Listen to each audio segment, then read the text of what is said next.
Varicose veins కి సరైన చికిత్స కోసం సంప్రదించండి ఎవిస్ హాస్పిటల్. నమస్తే రమ్మగారు. నమస్తే జయ. మాఘమాసంలో ఆదివారాలకి ప్రత్యేకమైన స్థానం ఉంది, విశిష్టత ఉంది.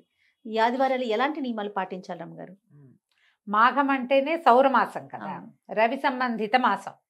ఆదివారం అంటే రవివారమే కదా, అందుకని ఈ మాఘంలో వచ్చేటువంటి సప్తమి రథ సప్తమిగా సౌర సప్తమిగా చేసుకుంటాం మనం. తర్వాత ఈ వచ్చే ఆదివారాలు కూడా 4 ఆదివారాలు వస్తాయి, ఎప్పుడైనా ఒకసారి 5 ఆదివారాలు వస్తాయి. ఈ ఆదివారాల్లో కూడా సప్తమి నాడు పాటించిన విధి విధానాలనే ఆదివారం కూడా పాటించాలి. మాఘపాదివారాలు తెల్లవారే నిద్రలేవటం, సూర్యోదయం అవుతూనే స్నానం చేసి ఉదయిస్తున్న సూర్యబింబానికి అర్ఘ్యం ఇచ్చి నమస్కారం చేసుకోవటం, పొద్దున్నే పాలు పొంగిచ్చేయటం. ఇప్పుడు దండం పెట్టుకుని 11ంటికి పాలు పొంగిస్తా అనకూడదు. ఓకే, మాఘాదివారం చేయటము అంటే తెల్లవారే ఎండకి పోకుండా పాయసం చేసేసేయాలి. పాలు పొంగించి అందులో బియ్యం వేసి బెల్లం కలిపి మధురమైన పాయసం చేసి కొంచెం నెయ్యి వేసి సూర్యరశ్మి ఎక్కడ పడుతుందో అక్కడ పెట్టి నివేదన చేయగలిగితే మరి మహత్తరంగా ఉంటుంది మన అవకాశం. ఈ చిక్కుడాకులు చిక్కుడుకాయల రథాలు అవన్నీ మీకు దొరికితే దొరికినట్టు, దొరకపోయినా మనం సూర్యారాధన చేసుకోవచ్చు.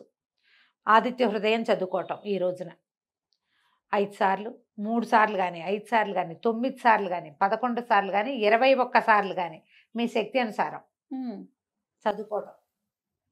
ఈ చేసిన పాయసాన్ని సూర్యుడికి నివేదన చేయటం. ఈ సూర్య నివేదన వల్ల సాధారణంగా మనం ఈ దైవాన్ని అర్చిస్తే మనకి ఫలితం లభిస్తుంది అని చెప్పుకుంటాం. ఫలితం కోసం అర్చిస్తారా అని తిరగబాటు వస్తుంటుంది మనకు అప్పుడప్పుడు. కాదు, పోనీ అలా వద్దు, మనం ఈ సమయంలో ఏం చేయాలో అది చేస్తాం. ఆ లెక్కైనా మాఘంలో సూర్యార్చన, ఆదివారాలు ప్రతి ఆదివారము సూర్యుడినే అర్చించాలి. దానివల్ల ఇప్పుడు నువ్వు వద్దన్న ఫలితం ఒకటి లభిస్తుంది, ఆరోగ్యం. అంతేగా, మాకు అక్కర్లేదండి, మాకేం అవసరం లేదు అన్నా కూడా సూర్యుడి అనుగ్రహం వల్ల నీకు ఆహారం పుష్కలంగా లభించే అవకాశం వస్తుంది, ఆరోగ్యం బాగుపడుతుంది. ఈ రవి అనుగ్రహం వల్ల రకరకాల వ్యవహారాలు నువ్వు ఎక్కడెక్కడ ఫెయిల్ అవుతున్నావో అక్కడక్కడ అవన్నీ సక్సెస్ అవుతాయి ఆటోమేటిక్గా. నువ్వు అడిగినా అడగకపోయినా జరిగిపోయేదే. విశేషంగా ఇలా జరుగుతుంది అని చెప్పబడుతుంది అంతే. ఓకే, మనం అది కాకపోయినా అదే జరుగుతుంది. కుదిరితే ఎక్కడైనా సూర్య దేవాలయాలు ఉంటే అక్కడ మీరు నమస్కారం చేసుకునే అవకాశం తీసుకోండి. మనకి సమీపంలో కొన్ని దేవాలయాల్లో సూర్యుడి కోసం అని ఒక మందిరం మండపం ఉన్న ఆలయాలు కూడా కొన్ని కనపడతాయి. మనకు సాధారణంగా తెలిసింది ఏమిటి, కోణార్క సూర్య దేవాలయం, అరసవెల్లి సూర్యనారాయణ స్వామి, తర్వాత గొల్లల మామిడాడలో ఉన్న సూర్యనారాయణ స్వామి. ఇంకొకటి చెప్తాను నేను, తిరుచానూరు తిరుపతిలో తిరుచానూరులో అమ్మవారి ఆలయానికి కుడి చేతి వైపు ఇటు ముందుకి ఒక సూర్యనారాయణ స్వామి దేవాలయం ఉంది. నువ్వు ఎప్పుడు చూడలేదా? చూడలేదు రమ్మగారు. ఈసారి వెళ్ళినప్పుడు తప్పకుండా చూడు. ఎవరైనా ఇప్పటిదాకా చూడకపోయి ఉండుంటే గనక తిరుచానూరులో సూర్యదేవాలయం ఇంత ఎత్తున విగ్రహం, అచ్చు విష్ణుమూర్తి లాగా వెంకటేశ్వర స్వామి విగ్రహం లాగానే కనపడతాడు, శంఖచక్రాలు ధరించి. చాలా మంచిది. స్వామివారు అమ్మవారి మీదకి వెళ్తుంది తప్ప ఈ ఆలోచనే రాదు, పరిగెత్తుకొచ్చేస్తాం మనం. అవునవును. మనం ఒక్క పూట కింద కనుక ఆగితే తిరుచానూరుతో పాటు మనం సూర్యనారాయణ స్వామిని చూడవచ్చు. చక్కగా ఉంటాడు స్వామి, సన్నిధి దగ్గరలో నుంచి దర్శనం చేసుకోవచ్చు. ఆ ఎదురుగుండా ఉన్నది పద్మ సరోవరమే కదా జయ.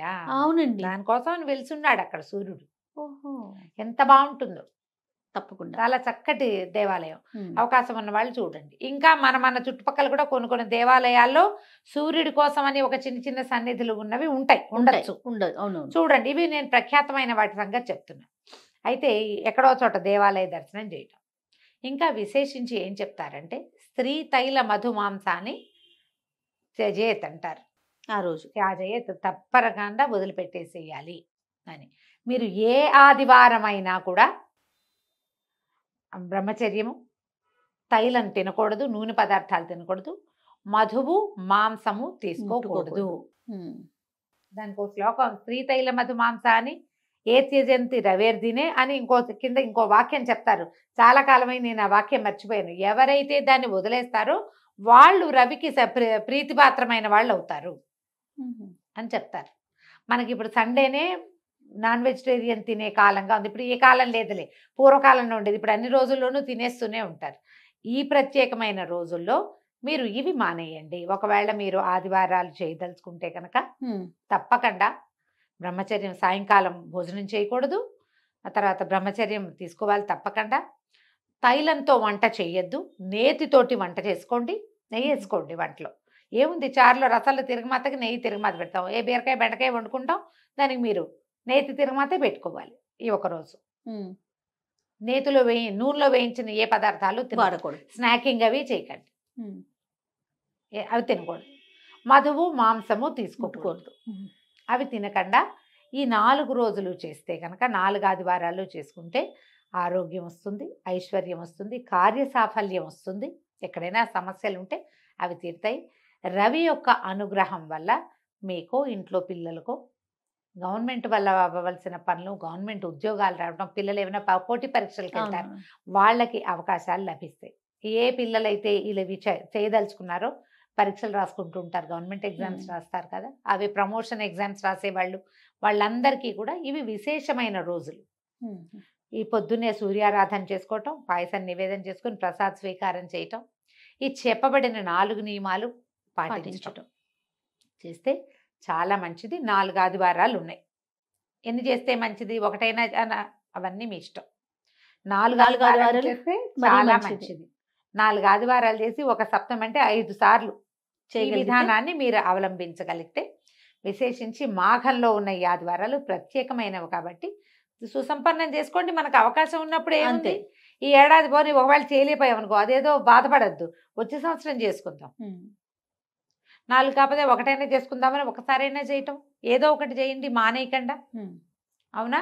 వీటితో పాటు ఏదైనా దేవాలయ దర్శనం కుదిరితే అది కూడా చూడండి. ఈ మాఘంలో ఒక్కరోజైనా మనం చెప్పుకున్న ఈ దేవాలయాల్లో ఏదో ఒక దానికైనా సరే వెళ్ళి రావడానికి, ఆ దర్శనం చేయడానికి ప్రయత్నం చేసుకుని చూసుకోండి, చాలా మంచిది.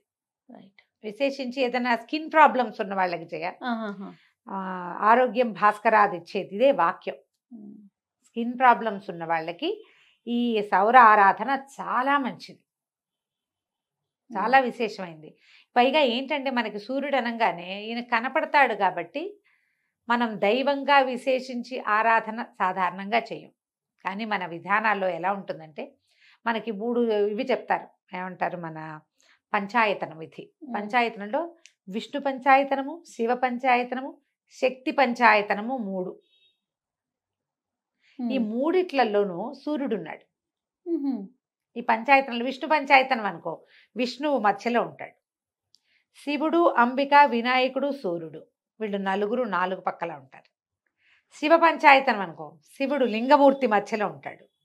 విష్ణువు, అంబిక, సూర్యుడు, వినాయకుడు 4 పక్కల ఉంటారు.